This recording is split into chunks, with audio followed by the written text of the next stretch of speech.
Phone tapping కేసులో మరో కీలక పరిణామం చోటు చేసుకుంది.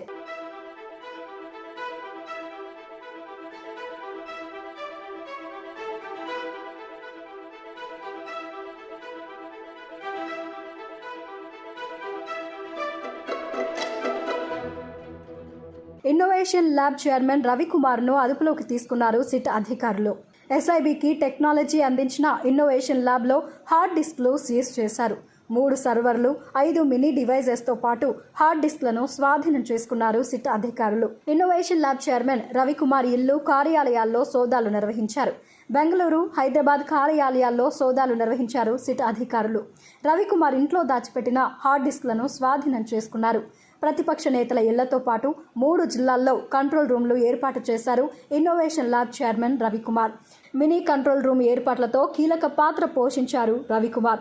ప్రతిపక్ష నేతల ఫోన్ల ట్యాపింగ్తో పాటు ముఖ్య నేతల ట్యాపింగ్లో కీలక పాత్ర పోషించారీన. ఫోన్ ట్యాపింగ్ వ్యవహారంలో ఇన్నోవేషన్ ల్యాబ్ సహకారం తీసుకున్నట్లు ప్రణీత్ రావు వెల్లడించారు. ఎస్ఐబికి గత కొంతకాలంగా టెక్నికల్ సపోర్ట్ అందిస్తున్నారు ఇన్నోవేషన్ ల్యాబ్ చైర్మన్ రవికుమార్. కాగా ఇన్నోవేషన్ ల్యాబ్ ప్రతినిధుల స్టేట్మెంట్లను రికార్డ్ చేశారు సిట్ అధికారులు.